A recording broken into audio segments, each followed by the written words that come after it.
Hello दोस्तों, कैसे हैं आप सब। Welcome back to our YouTube channel an expert of GS all. आज की इस वीडियो में मैं आपको कृषि से संबंधित विशेष क्रांतियों के बारे में बताऊंगा। ये क्रांतियाँ अक्सर एग्ज़ाम में एक आध नंबर से पूछ देता है। पहले तो इससे क्वेश्चन आते हैं क्रांति से संबंधित कि इसके जनक कौन है, और दूसरे ये क्रांति जो है वो किससे संबंधित है। तो एक एक करके कुछ महत्वपूर्ण क्रांतियों के बारे में हम देखेंगे और उनके वर्ष को भी देखेंगे जो एग्ज़ाम में पूछ देते हैं।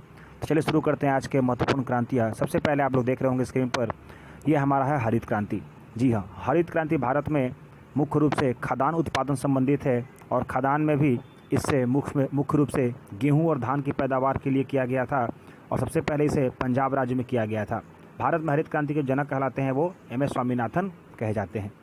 दूसरी क्रांति की बात करते हैं तो यह है श्वेत क्रांति।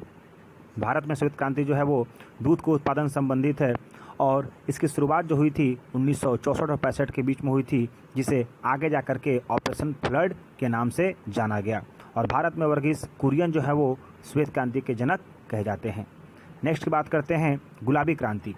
गुलाबी क्रांति जो है वो भारत में प्याज और झींगा मछली के उत्पादन से संबंधित है, और भारत जो है वो विश्व का सबसे बड़ा झींगा मछली उत्पादक का देश है। जी हाँ, भारत जो है वो विश्व का सबसे ज़्यादा झींगा मछली उत्पादन करने वाला देश है, और भारत में गुलाबी क्रांति की शुरुआत करने वाले जो साइंटिस्ट थे उनका नाम है दुर्गेश पटेल।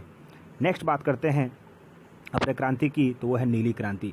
नीली क्रांति भारत में मछली उत्पादन और उसके वृद्धि में संबंधित क्रांति है। इसकी शुरुआत सन 2013-14 में भारत में हुआ था, जिसके अंतर्गत भारत में 95.8 लाख टन मछली का उत्पादन हुआ था, और भारत विश्व का दूसरा सबसे बड़ा मछली उत्पादक देश बन गया है, और पहला जो देश है वो है चाइना। ठीक है, भारत में जो है वो नीली क्रांति के जनक है वो अरुण कृष्णन माने जाते हैं।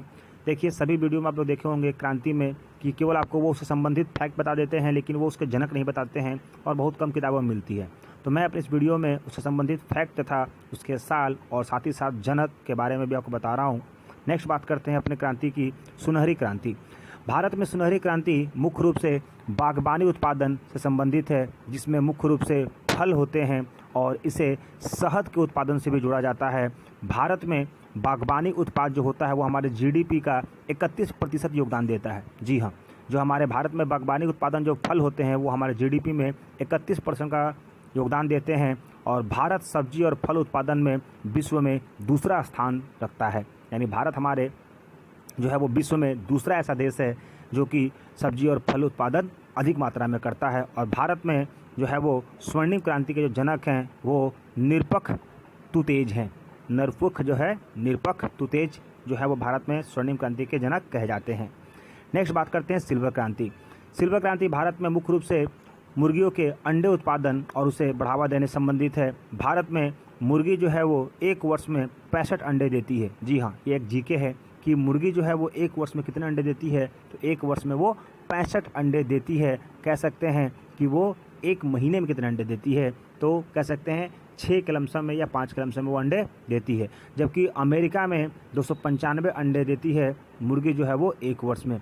भारत में आंध्र प्रदेश जो है वो सबसे बड़ा राज्य है, जहाँ पर सबसे अधिक मात्रा में मुर्गियों के अंडे का उत्पादन होता है। और भारत में सिल्वर क्रांति का जो जनक कहा जाता है ये इंदिरा गांधी को माना जाता है। इंदिरा गांधी के योजनाओं के कारण ही भारत में सिल्वर क्रांति को बढ़ावा मिला। नेक्स्ट बात करते हैं अपने काली क्रांति। काली क्रांति भारत में मुख्य रूप से पेट्रोलियम और खनिज तेलों के उत्पादन को बढ़ावा देने के लिए एथेनॉल का उत्पादन भी बढ़ाया गया, और इससे संबंधित कोयला उत्पादन को भी बढ़ावा दिया गया। पेट्रोल में एथेनॉल को 10% मिलाकर बायोडीजल बनाने का लक्ष्य भारत को रखा गया था। और मुख्य रूप से कहा जाता है कि बायोडीजल कैसे बनता है, एक ये भी क्वेश्चन आता है। तो जब पेट्रोल में हम 10% एथेनॉल मिलाते हैं तो हमारे बायोडीजल की हमें प्राप्ति होती है, और बायोडीजल जो होती है वो अन्य हमारे जो भी फ्यूल्स होते हैं उससे काफ़ी ज़्यादा कम पॉल्यूशन करता है हमारे इन्वायरमेंट को। नेक्स्ट बात करते हैं सदाबहार क्रांति। सदाबहार क्रांति के देख रहे होंगे, इसका उद्देश्य जो है वो देश की मिट्टी के उन्नत बनाना और किसानों को लोन दिलाना, रेन वाटर हार्वेस्टिंग और कृषि शोध को बढ़ावा देने संबंधित है, और इसके माध्यम से देश को पूरी तरह खाद्यान्न में निर्भर बनाना था।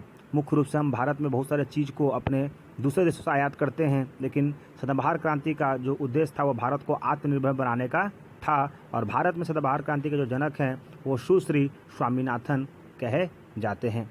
नेक्स्ट बात करते हैं पीली क्रांति। पीली क्रांति की अगर बात करते हैं तो भारत में पीली क्रांति जो है वो तिलहन फसलों के बढ़ावा देने के लिए किया गया था। और भारत जो है वो तिलहन उत्पादन में आत्मनिर्भर बन चुका है। जी हाँ, भारत जो है वो तिलहन अब किसी भी देश से आयात नहीं करता, बल्कि अब तो ये निर्यात भी करता है। और भारत में पीली क्रांति के जनक हैं वो सैम पित्रोदा हैं। भारत में पीली क्रांति के जनक कौन है? सैम पित्रोदा। नेक्स्ट बात करते हैं इंद्रधनुष क्रांति। इंद्रधनुष क्रांति बात करते हैं तो इसमें हरित, पीली, नीली, लाल, गुलाबी, भूरी और अन्य सभी क्रांतियों को एक साथ लेकर चलने का लक्ष्य था। यानी इंद्रधनुष में जो 7 रंग होते हैं, इस 7 रंग में जो है वो सातों क्रांति को मिला दिया गया है। हरी भी है, पीली भी है, नीली भी है, लाल भी है, गुलाबी भी है, भूरी भी है। सभी क्रांतियों को मिला करके एक क्रांति बनाई गई जिसका नाम दिया गया इंद्रधनुष। और इसका जो मुख्य रूप से लक्ष्य था कि भारत में जितनी भी क्रांतियाँ हो गई हैं, उन क्रांतियों में जितनी भी थोड़ी मोड़ी कमियाँ हैं, उन सभी कमियों को पूरा करके भारत को एक साथ क्रांति के क्षेत्रों में अपने लक्ष्य को प्राप्ति करना। और इसकी जो शुरुआत हुई थी वो जुलाई 2000 में हुई थी और इसे कृषि नीति के तहत लागू किया गया था। ठीक है दोस्तों, तो ये रहा आपके सामने मुख्य कृषि संबंधित क्रांतियाँ। उम्मीद है कि आपको ये वीडियो अच्छा लगा होगा। और ये क्रांतियाँ आपके रेलवे, SSC और आपके बैंकिंग में भी पूछी जाती हैं क्रांतियाँ। और आपके जो बिहार दरोगा, बिहार सिपाही, जितने भी स्टेट लेवल के एग्जाम होंगे सभी में पूछी जाएगी। तो आपको ये वीडियो अगर अच्छा लगा होगा दोस्तों तो इस वीडियो को लाइक करें, शेयर करें और अपने दोस्तों को इस चैनल को सब्सक्राइब करवाएं। That's all, thank you.